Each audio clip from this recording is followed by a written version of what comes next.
It's been Excuse me. another fantastic interview. And my last final question that I always ask is, I need a Coach Steve's quote. Coach Steve quote. I got one I like. Nah, I got quotes in my notes on my phone. Let me pull out one I like. I want to know. I don't want to say it. I don't want to say it wrong. I'm not joking. Literally, oh, I'm blurred, but this is all Yeah. quotes. I see a quote and I just write it down. Right. Let's see. Let's see. Let's see. Where's it at? Oh, here we go. All right. If your presence makes no impact, then your absence will make no difference. And I kind of adopted that early on of like, you got to make an impact everywhere you are because if you're not making an impact, then your absence, like I said, will make no difference. It won't even matter that you were there or that you're gone. Everybody is replaceable in all aspects in work and life. Like there's always somebody else, coming after that spot or wherever you're at. Even I'm sure, like I said, I'm the associate head coach at St. John's. I'm sure there's plenty of people that want that spot. So I gotta, I gotta make sure that my presence makes an impact every day. Oh, no, that's a good one. I like that one Oh right my there. God, yes. Thank you, sir. And when you take a pic, I like the way you pose a special way. Can deal with petty shit, I never let drama get in the way. And you Let can't it So deal might with when not none of go your down. problems, cause you'd Yeah, rather yeah, run right. away. It So, hurts the most when nah, your it was family crazy. tend to be your biggest pain. Everybody getting older, but nobody seems to change. And when you really love somebody, certain things you just welcome back to another episode of Fast Break Focus. We here again today with another great coach, somebody who is the associate head coach at St. John's University. He has more than 13 years of college coaching experience. He's a former coach at Stony Brook. He coached at East Carolina, his alma mater of Nyack. How you say it? Nyack. Nyack, sorry. And he's helped develop seven professional players. He's coached 20 all-conference selections. He's had multiple postseason success. He followed his first coach around for a little bit. But we're more than happy to have him on the podcast here. Welcome everybody, Steve Pogue. How are you doing? Good, good. How you doing? I'm doing well, doing well. How's your day doing? It's good, man. It's good, man. Players got back on Monday, so we, just been working and getting in the gym and rocking and rolling. Hey man, a day, no days off, man. It's a lot. Yeah, yeah, yeah. So my We first love it question for though. the oh, sorry. My first question for the podcast always goes is what got you into women's basketball? I kind of fell into it honestly. And I played, D2 basketball at a small D2 school up in New York. And I had a pretty, decent career towards the end. I had an opportunity to go play in Germany overseas. And right before I was supposed to leave, I broke my wrist. Mm. So I never got the opportunity to go over there. And one of my former assistants that I played for, he became a head coach of the women's team at my alma mater. Like I said, Nyack, and he was like, "Well, why don't you just come coach with me?" And I was like, "Okay." And I just fell in love with it right away. Really enjoyed connecting with the athletes, and I kind of been about to go into year 16 now, so it worked Right. out for me. Right. So when when the opportunity first came, what was it about the coaching that like more than just was it just helping out a friend or was it because what was your experience with women's basketball before that? Yeah, I mean, I literally was like a year removed from playing, so I didn't. Besides me going and supporting our women's team playing games, I had no history with it or anything like that. But like as soon as I started right away, I just like fell in love with it. It was a little strange at first because it was like people I just went to school with the year before. I was now like, kind of thrown into coaching them. So we kind of had like some friendships at first. And then, as I got into recruiting and building relationships and getting to know families and stuff like that, that's kind of what I really fell in love with. Right. And so what was the hardest transitioning from going from I'm a player now Hmm. to now I'm a coach? Yeah. I think just like, it, when I was a young coach, expecting them to be able to just do everything that I was able to do just because I could do it, I thought they should be able to do it. So I think that was my one of my first challenges is realizing, okay, you got to like help them get to that point. and then, just when you're a young coach and you're, similar in age to the people that you're coaching, just kind of building that, like I'm your coach, like type of thing is not buddy buddy. So I think those were early challenges. Right. Now, I just want to take it back for a second. Just take it back to Hmm. early days, early young Steve. Okay. You're from Connecticut, if I'm mistaken, right?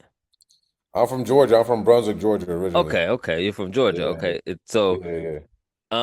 What was basketball like for Georgia in Georgia at that time, and what was women's basketball like? Yeah, I mean, early on in my life, just um, playing outside in the parks, man, like rec centers, boys and girls clubs.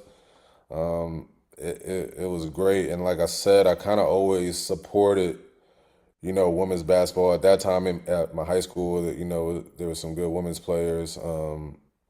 So no, yeah, I just always loved being around the game, whether it was men or women. I didn't really see a difference. It was all balling to me. So yeah, always been super supportive. Right. And so when you get an opportunity, jumping forward a little bit, when you get an opportunity now to coach with the women, what were the Yep. women in your life saying? My Like your my like mom parents, my mom mom. was my mom was saying get a real job. uh, nah, they liked that, that I was able to kind of stick around my school. My mom was, kind of into sports. She didn't play, but when I was growing up with my mom, she was always like a huge sports fan, basketball, football, all these things. So, when I was coaching, she was excited. I wasn't making much money right away, so she was supporting me. So she was that's why I said she told me to get a real job. But yeah, she was super supportive from the beginning. Right. And so I know you say, your teammate got opportunity with the women's, but Hmm. what really drove you to that decision and what was the conversations leading up to it? Was that something that was like, I'm gonna be a little hesitant on it, or was it like I'm gonna take Yeah. this challenge on? Nah, I took the challenge on right away. He actually told me no at first. He asked me, and then I guess he thought twice about it and was like, "Hey, probably not a good idea." So then I kind of I was living in Georgia. I was back at home in Georgia at the time, and I just came back up to New York, and I like sat in his office for like 2 weeks straight and just didn't leave. And then he was like, "Dang, you really want to do this?" And I was like, "Yeah, man, let's do it." So, I jumped head first, had no clue what I was doing. Kind of like trial and error early on and figuring it out. And, now I am where I am today. It's been a long journey, but, one thing that I always kind of pride myself in is being a hard worker, being a lifelong learner. So like when I dive into something, man, I'm all in. So I was excited about the opportunity, and we took our lumps a lot early early on with when it comes to winning and losing, but I still have relationships with some of those, young ladies on that or those first couple of teams I coached. I just talked to one a couple of days ago, and she's talking about getting married soon, and I'll be going to her wedding. So those relationships are super important. It's kind of why I got into coaching, anyways, from the beginning. Right. What was that? Because you went straight from playing to coaching. What was Yeah, that there's a 1 year first? gap. Yeah. What was your welcome to coaching moment? Oh man, like uh, there's so many in different aspects. I'll give you a few different, like in recruiting, like just automatically assuming that you're gonna get every recruit. That was my those first few no's were painful, man. I was like, "Dang, you're not coming." I thought we had it, locked in or whatever. And then just playing like I just full transparency, we weren't very good when we first started at Nyack. We had some 2, 3 win seasons. So there was plenty of games where it was like, welcome to coaching. But like my former, assistant at the time who then became the head coach, he had never been a head coach either. So we kind of had an opportunity, and he's no longer in the business, but we had an opportunity to kind of learn and grow and kind of take our lumps early on. And, we just stay up 2, 3 in the morning and try to, figure out different ways to kind of figure it out. So it worked out, like I said, in the long run. But I'm very thankful for those experiences because I feel like it's kind of what molded me into who I am today. Right. Now I have a little silly question for you. Yeah. Now, I've been a coach as well. So, have you ever like had a game plan fresh, and you like, this is the one that's gonna. We're gonna kill him tonight, y'all. And Yeah. it's just, do you have a story about like that moment where like I thought this game plan was really gonna work? Yeah, yeah. Yeah, I do. So again, same scenario with that same school. We were playing a team that was, one of the top teams in the conference, and I was like, I talked to my head coach. I was like, nobody zoned them yet. Nobody zoned them. So we came out and we played 2-3 zone in the beginning of the game. First half we were up like five, and we were like the worst team in the league, Right. and they were like a top three team in the league. We was up five, so like we were all excited, like at halftime, and then they came out. We came out in our zone again, and they proceeded to hit a bunch of threes. So that game, the game plan worked for a half. We had a half of a game plan. Right. That's hilarious. So after that, you ended up deciding to move on. What was your decision to move on? I mean, we're gonna get really honest here. Working at Nyack, like I said, it was a small Division II school. I went there really grateful for my time there as a player, student athlete, a coach. But full transparency is not, it's not a fully funded situation. Mm, I was, they gave me some little housing and a meal plan and a small stipend. So it was really my mom and my dad throughout that time, supporting me heavily. mhm. And my dad kind of called me up, like going into my what ended up being my last year there. I was like, hey, like you got a year to figure this coaching thing out, or you might we're gonna have to do something else. So it motivated me, and then after that year, we had a decent year for our standards there at that time, and I got an opportunity to get a full time coaching assistant coaching position at University of Bridgeport in Connecticut, and that was like to me like that was like hitting lottery at that time. So I was very excited by that. So that was the motivation was like it was either like figure something out with your career or sit behind a desk and punch numbers, I guess, what I was going to do, whatever I was going to do. Right. Now that's why I said from Connecticut because your LinkedIn says Connecticut. Okay, yeah. I spent probably what 5-6 years in Connecticut. Right. My mom was in the Air Force, so I'm an Air Force baby anyway. So I've been a little bit of everywhere at some point in life. Gotcha. Gotcha. So Yeah. what do you most remember most about your time at Bridgeport? Oh man, just I learned so much there. Like I said, that was my first full time coaching position. Even though I was working full time at Nike, it wasn't full time pay. But yeah, man, learned so much. My head coach there, Jen Carlton, she taught me a lot. She kind of gave me the freedom to like, recruit to team and kind of get the type of players that I felt, could work for us and just try. I remember traveling a lot across the East Coast, just looking for players, man. Again, Division II school. A lot of people, I don't want to say look down on D2, but their goal, a lot of women's players, their goal is to play Division I, so they're not even like thinking about Division II. So you gotta really get creative and build relationships. And I learned a lot. I met a lot of great people, in the AAU world and high school world at that time that kind of like really was the springboard to my career and where I am now. Right. Now, I want to talk about something that you said. You said that you had to find new ways to recruit D2 Yeah, for D2. yeah. What are some of the creative ways that you came up with?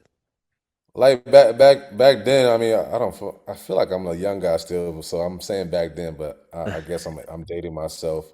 A lot of the high profile teams, AAU teams, would have like for lack of a better word, a B team, right? So early in my career, I'm like looking at all the top, like EYBL teams in my area at that time was like New Jersey Sparks, Exodus, and these players are great. I'm like, none of them are coming Division II. So then Right. you find like some people don't even know they have other teams. So with other really good players on there too, the overlooked players, excuse me. So just going to those like backcourts and just trying to find a diamond in the rough, man. And sometimes you might have to take a player who is coming off an injury, and you hope that they get healthy. Hmm. A lot of things, man. But just sitting at local New York City tournaments, like what grade is that girl in? Like, oh, okay, she don't know what she's doing for college yet. Like, I mean, this at that time, the PSAL in New York was like Hmm. they had so many teams that like some young ladies just fell through the cracks. So I just spent a lot of times in different gyms, man, and just like really like beating the pavement, driving down to Maryland and back in the same day. Just whatever wherever somebody said there was a player at, I was gonna be there, and to Right. evaluate and try to find those diamond in the rough, those kids with those chips on their shoulder. Was that your first time ever traveling to tournaments to see kids?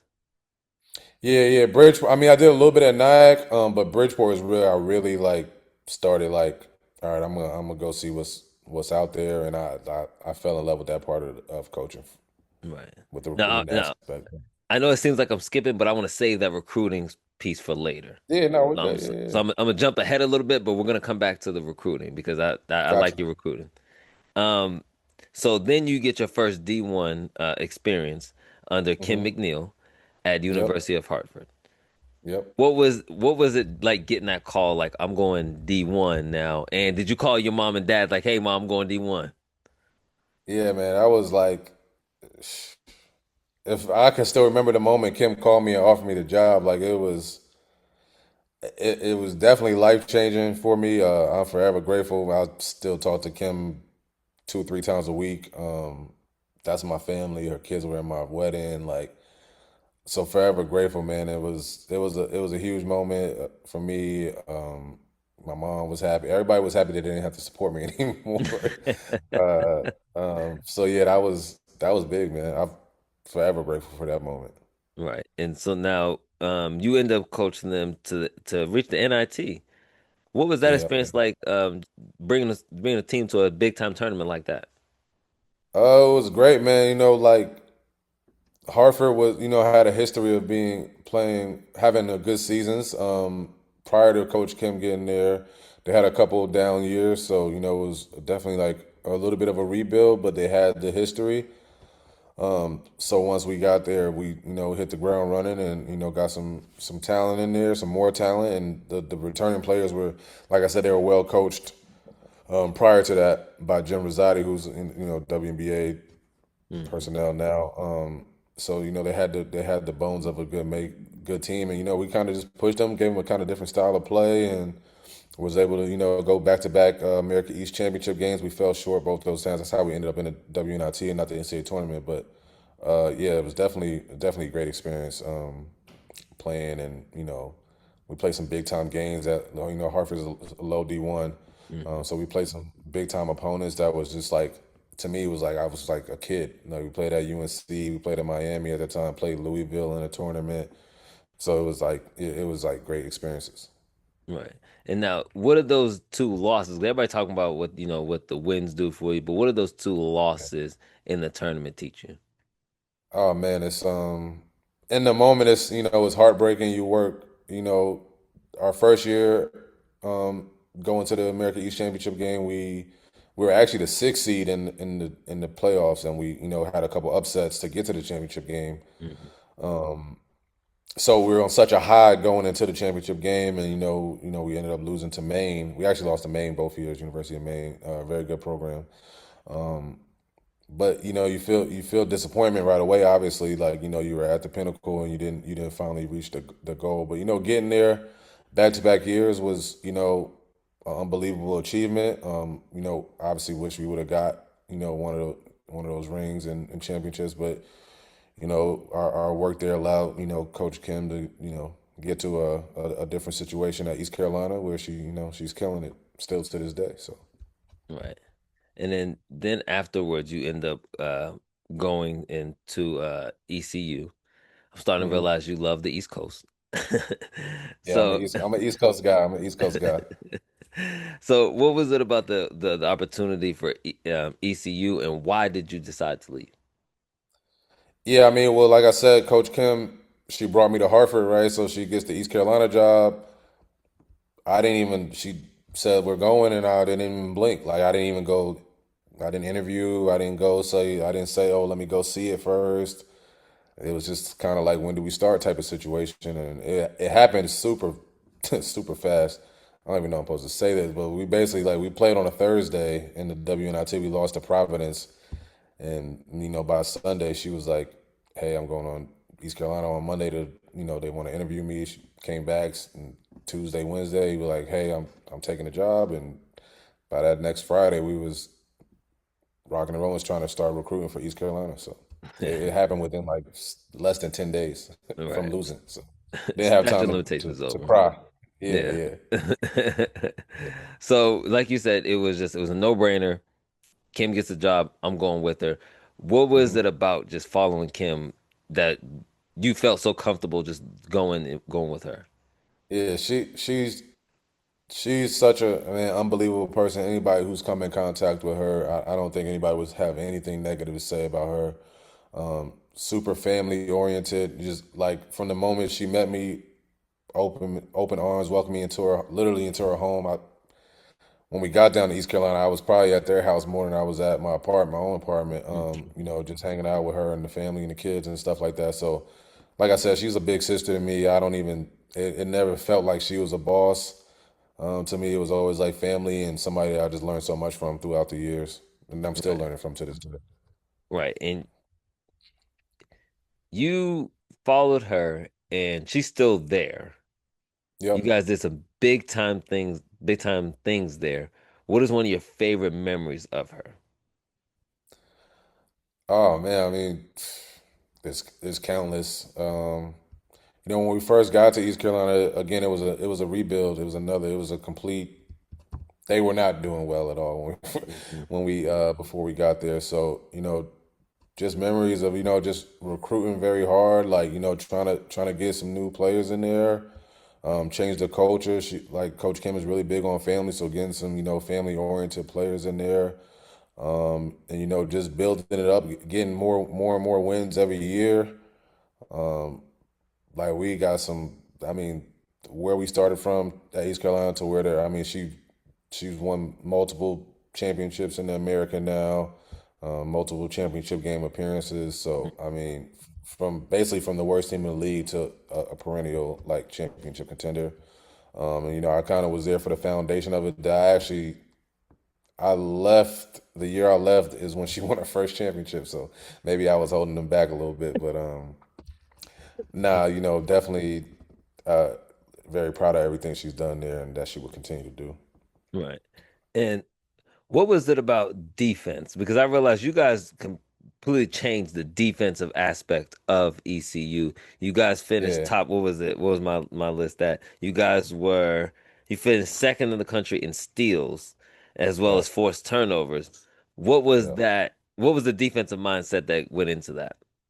I mean, just grit. I mean, it's back to Hartford days, back to all the way back to when Kim was a player.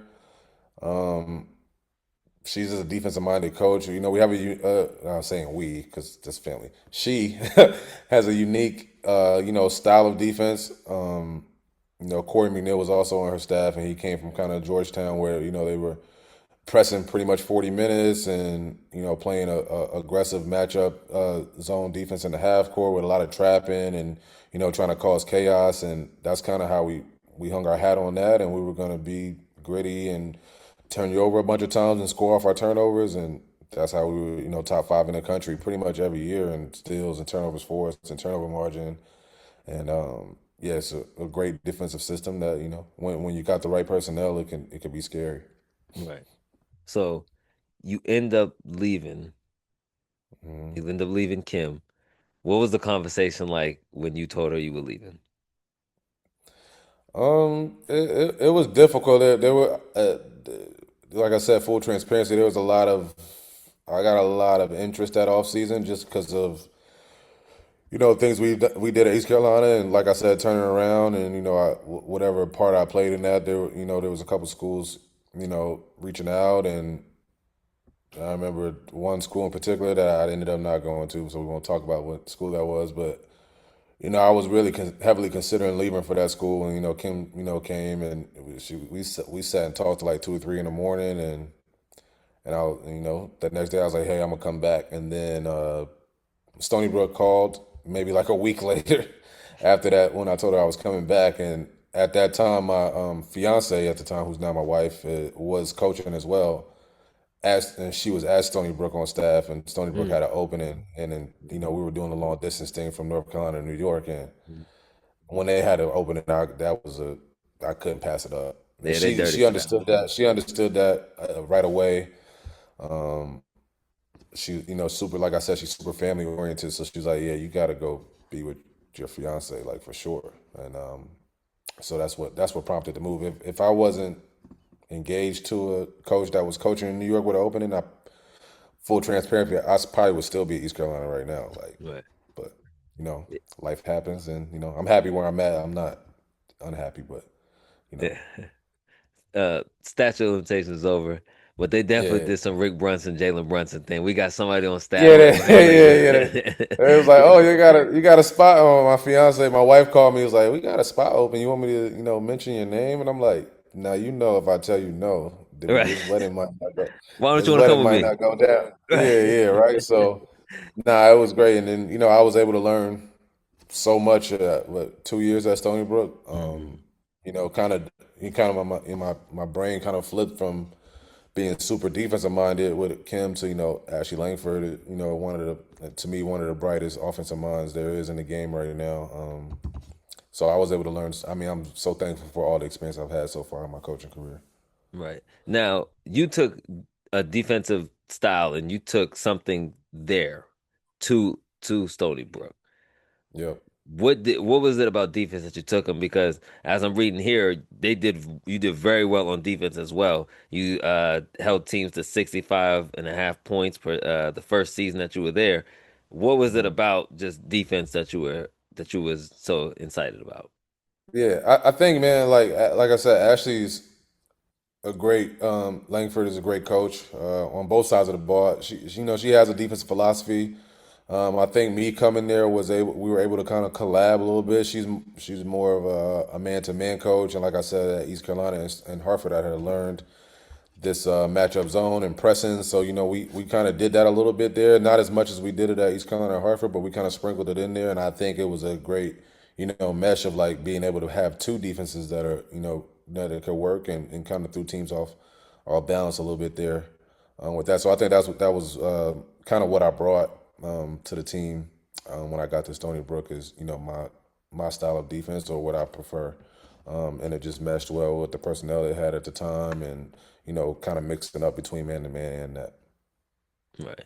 And I know you said you learned a lot from your coach.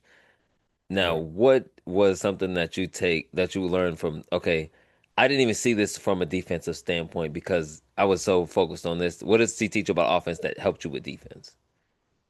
Yeah, man. I mean, we play. Kim at that time, she's kind of evolved and adapted to today's game, but we were a little bit more methodical on offense when we weren't turning people over. We weren't playing at a fast pace. We weren't playing slow. But when I got with Coach Langford, man, the pace of the game, and I remember when I first got there, she was like, "Yeah, I want to score in 10 seconds or less," and I was like, "Whoa, I'd never seen that. I'd never been a part of a program that done that, and that was super fun for me to kind of see how she implemented that, and how we were able to score the ball, especially our second year. We were pretty good. In 28, I think 28-5 that second year. That's Yeah. Tony, bro. Yeah, that's my notes say too. 28-5. Yeah. You remember the special seasons. Trust me, Yeah. I remember the Nike years when I was 5 and 28. So I got to remember the 28-5. I know that's right. I know that's right. Yeah, So after that, I mean, no disrespect to the other schools that you were at, but now you get a Big East opportunity at St. John's. yep, yep. That's the biggest school you've been at so far. So Hmm. what was that call like, and what was it? How hard was it telling your wife I'm leaving? So again, timing. I somehow like timing kind of works for me throughout my career. We like I said, with 28-5 year at Stony Brook. Again, right after it was a WBIT appearance. I think we lost to Illinois on the road, and Ashley said, hey, Tulane, I got a call from Tulane. They're interested in me. She's a Tulane alum. She's in the Hall of Fame at Tulane. Mhm. So I kind of knew, like, okay, that you're probably getting that job. So she got that job at that time. I had a newborn. My daughter's 3 years old now.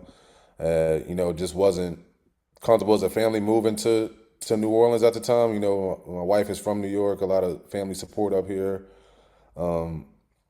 So really, I mean, when Ashley went to Tulane, I didn't have a job for like a month. I kind of was hanging around Stony Brook until they kicked me out. But then I know I got a call from St. John's sometime probably in April, early April. He was interested in talking more and getting to know me. I had known Joe from afar. I played against him a couple times. Obviously, being in Northeast St. John is a program that's very highly regarded. So kind of just always watched him from afar. Kind of admired everything that he had done here in his career. So I was super excited about the just when he was just interested in me. It took a little while, to get back reconnected on. Once it was like 2 weeks after our first call. He's like, "Hey, come up to campus." I went to the campus. Me and him just kind of met, talked about what I think I could bring, and what he kind of needs. What I'm looking for in my next step, and kind of called me a couple days later, offered me the job, and I was super excited, to be able to join the Big East program, and especially one with the history that St. John's has. Yeah, I know you call your mom like, see, this is a real job, mom. Yeah, like I can buy you a Christmas gift now, man. So you then like just to touch base back on the recruiting aspect.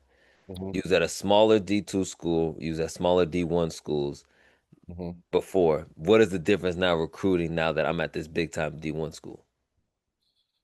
I think more people want to come now, right? Like, it's a little bit less of me trying to convince, like, oh, this could be a good situation for you. They already kind of know, it's a good situation. So now it's about, finding the right type of people, character, families that kind of fit what my head coach is looking for, and I think you could be a little bit more picky here at St. John's. With the type of athlete or type of player we can bring in. Um, but yeah, it's still fun. Still still feel like the young guy going all around the country looking for players. If you look at our roster at St. John's, is really only two or three Northeast people on the roster. So been still traveling a lot, and trying to just find the best players in the country I can find. Right. And so you're now at the bigger school, and hmm you've been this is you're going on your third season coming up. Correct. What is what has this experience taught you different than your previous experiences, even playing for a prominent coach like Kim McNeil? Yeah. I mean, just being in a league where like there's no night off. In other conferences that I worked in the past coming up, there was like, okay, you got this team coming up. Like, I know we good, we got that one. I think the competition level in the Big East is amongst the best in the country. Be able. I mean, you got to play UConn twice a year. Obviously, they're national contenders every year. So just the competition level, man, is just high level basketball. Great coaches in the league, great players. So that's what makes it really fun for me. Right. And you guys had some success in the last couple years, in the last Mhm. 2 years. What are you looking to build on, and what type of kids are you looking to bring in your program going forward? Yeah, coming off a 22 win season last year, and probably a few games short of the NCAA tournament. Mhm. So the number one goal for us is to make the NCAA tournament for sure. And bringing in players with a chip on their shoulder. Not necessarily maybe you weren't highly rated, maybe you weren't ranked as high as you thought you should have been ranked. Maybe you were at a lower level Division 1, and you felt like you could play at a higher level. The one thing to play for Joe, my current head coach, is you got to be able to have that grit and that toughness. So just looking for gritty, tough players with a chip on their shoulder that kind of underdogs. Right. Now, if just the rest of the interview, we're gonna jump off the timeline a little bit of your timeline, Okay. and just ask some not generic questions, but some deeper level thinking questions. Yeah. Yep. Yep. My first question is, what when you walk into an AU tournament, you walk into a basketball gym, what is some of the first things you notice when you're recruiting a kid? Their motor. First of all, how hard they play. Um, that's like a non-negotiable for Coach Joe. So you got to have a motor. You got to play hard. And then what do you do really well? I mean, you have to have something that you excel at. Maybe it's defense, maybe it's rebounding, maybe it's shooting, maybe it's ball handling. But what sticks out to me first is what how hard you're playing, and that's gonna make me write your name down or make sure I go see you again. Or so I think the motor is the number one thing. Right. Now, we always talk about, and I've been a victim of this, always talking about what kids do well in order to get recruited. What is one Mhm. thing that's like, that's kind of a turn off? And because there's some girls out there that want to go St. John who are gonna see this one day, and it's like, Yeah, if I want to be recruited, I can't do this. yeah.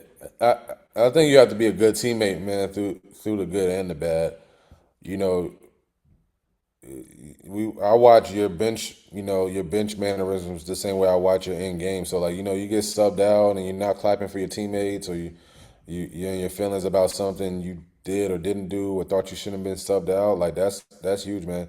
College basketball, man. To me, like at every level, Division 1, Division 2, like it's hard to play college basketball. There's so many good players.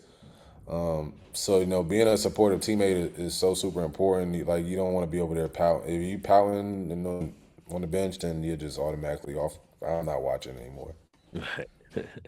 So I think that, we've talked about your success, your defense success, your timeline, where you're going.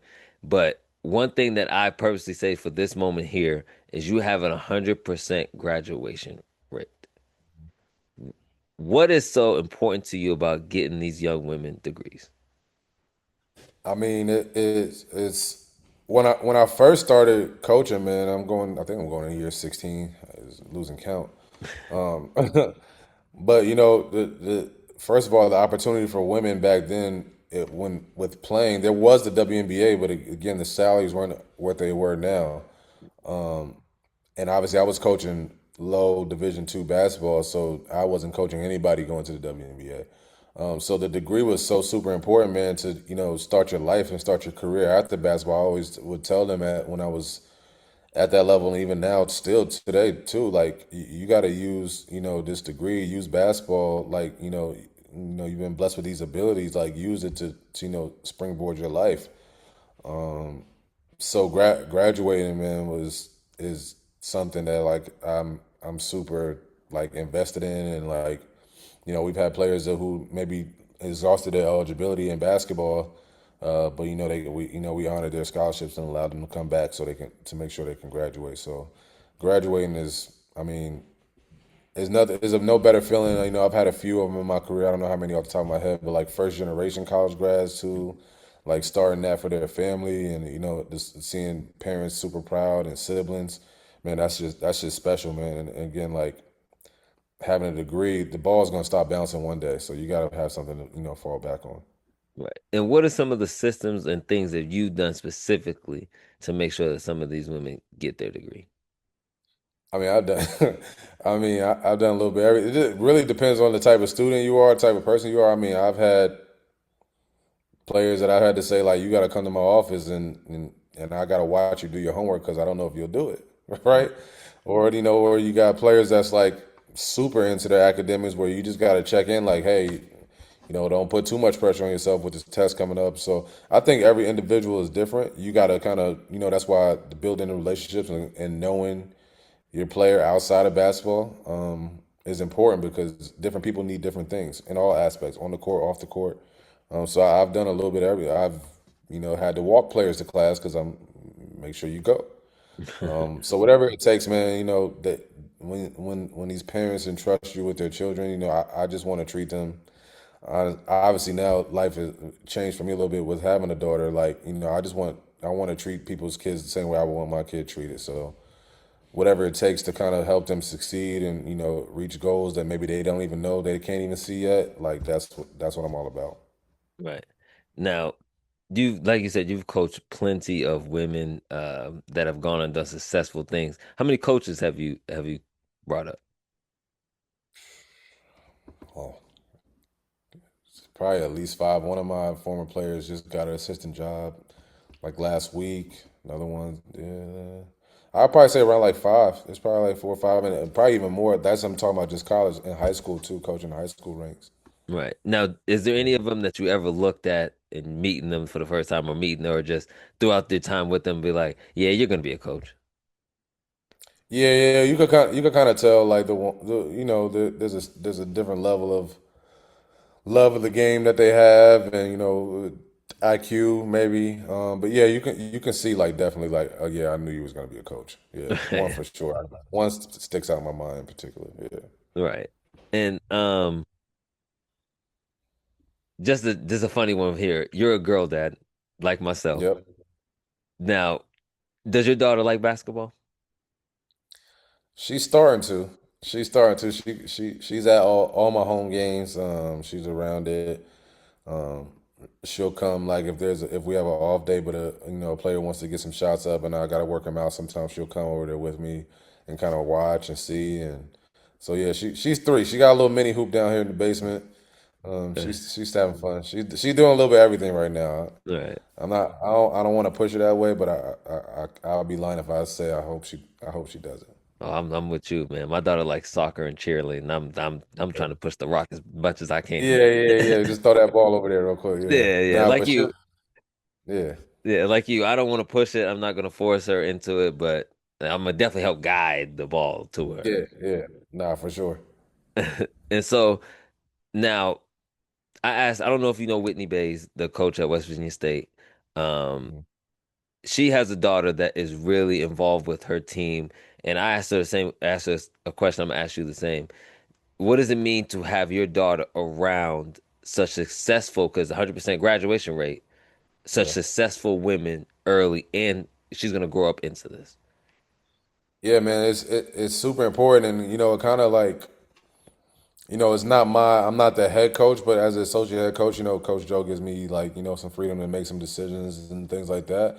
But it's super important for even recruiting, like to go back to your recruiting question, like I want good people around baby girl, you know what I mean? So like having people role models that she could look up to and on the court and off the court, man, is like it's priceless. And she runs, she's got her little favorites on the team, but she runs up to them after the games and gives them hugs, and they do a good job of kind of just bringing her in. She's super. She's three, so she's starting to realize what I'm doing and what I do for a living and stuff like that. So it's great to just have good people around her.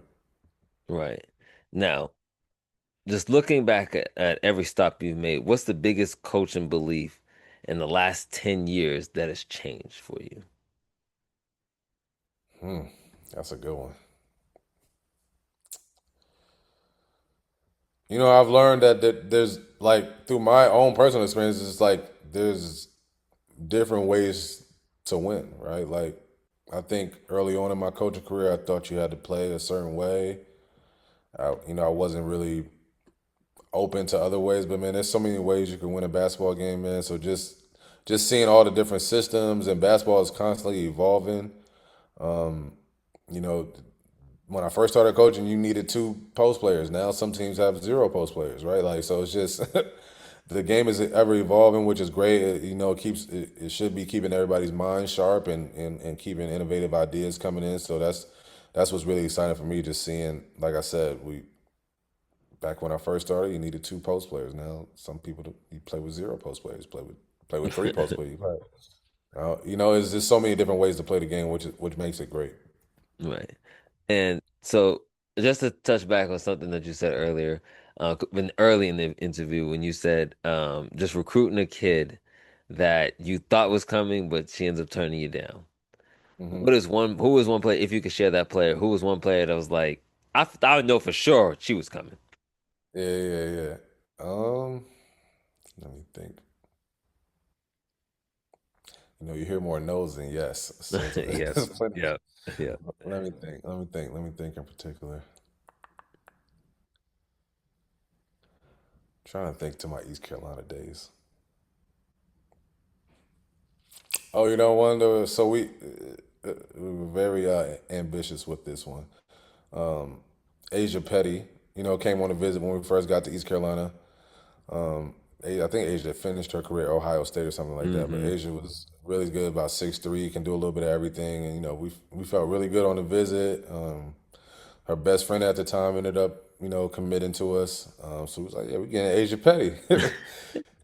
Asia Petty did not come to East Carolina, so that was one. But she's a great player. Right. And a couple more questions I have for you, Coach. I ain't gonna take your whole night up on you. Um, Yep.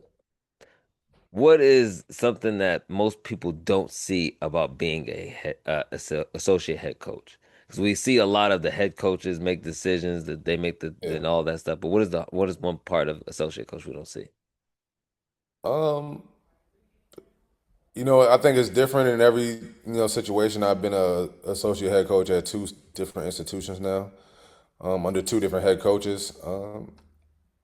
I think like you know what I mean, like you're second in command, right? So like a lot of the questions come to you. Maybe somebody don't want to go ask the head coach, so they come to you.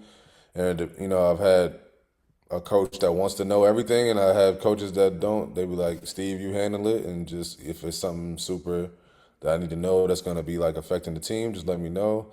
So I think a lot gets thrown on my shoulder that I try to just handle and not and keep the program where at the standards that we know that it has been created at.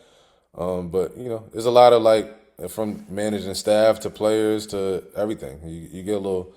Both my coaches that I worked for that I was associate head coach have given me a lot of freedom to kind of march at the beat of my own drum, and they trust the decisions I will make. So it's been really good for me. My goal is to be a head coach one day. So getting that hands-on experience with decision making and things like that has been invaluable. Somebody get him a head coach job soon, man. Please, man. Yeah, yeah. It'll come when it comes. We ain't rushing. Yeah, We ain't rushing. Yeah. I know that. I know that's right. What's a moment in your journey that almost made you quit?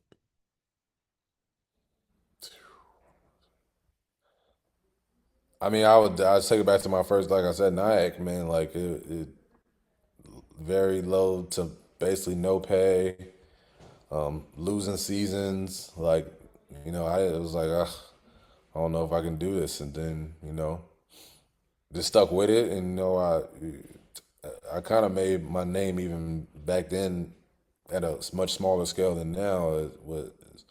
I turned myself into a decent recruiter, and kind of that's how I got my name. And I just had to find my niche. But going in, like I said, I was blind to even what a coach was supposed to do or not do. So I was able to take my lumps early on and kind of be self taught, and it worked out. But it was a lot of I mean it was a lot early on that would make you want to quit. To be honest with you. Right. Now, yeah, I want you to go back and if you could talk to that coach that was losing and almost gave up and all that stuff, if you can go back and talk to that coach, what would you say to him? Keep going, man. It's gold at the end of the rain at the end of the rainbow, man. Like, which is what I did. I've always had perseverance and things like that. But yeah, just keep going, man, and you just keep never stop learning. I think you can never. Sometimes young coaches, and you may think you know it all already. And, you just finished playing, so you feel like, oh, boom, you could do this, do that. But never stop learning, man. Like I said earlier, the game is ever evolving. You got to adapt. You can't be one way. You can't have one way of thinking. You got to be open minded. So I would just say, keep going, keep learning, keep growing. Gotcha. That sounds good. And it's been Excuse me, another fantastic interview. And my last final question that I always ask is, I need a Coach Steve's quote. Coach Steve quote. I got one I like. I got quotes in my notes on my phone. Let me pull out one I like. I want to know. I don't want to say it. I don't want to say it wrong. I'm not joking. Literally, oh, I'm blurred, but this is all Yeah. quotes. I see a quote and I just write it down. Right. Let's see. Let's see. Let's see. Where's it at? Oh, here we go. All right. If your presence makes no impact, then your absence will make no difference. Mm, And I kind of adopted that early on of like, you got to make an impact everywhere you are, because if you're not making an impact, then your absence, like I said, will make no difference. It won't even matter that you were there or that you're gone. Everybody is replaceable in all aspects in work and life. Like there's always somebody else, coming after that spot or wherever you're at. Even I'm sure, like I said, I'm the associate head coach at St. John's. I'm sure there's plenty of people that want that spot. So I gotta, I gotta make sure that my presence makes an impact every day. I know that's a good one. Well, I like that one right there. Thank you Yeah. so much, Coach, for jumping on the podcast. It's been another fantastic interview, another fantastic episode of Fast Break Focus. Coach, is there anybody you want to shout out? Anything you want to say to the people out there? Man, shout out to you, man. In this women's basketball space and giving people opportunity to kind of share their stories, man. Really appreciate your time, and I see you a huge Longhorn fan back there.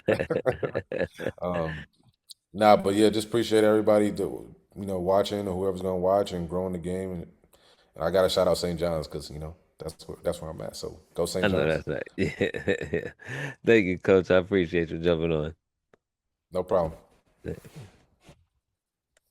Oh, God.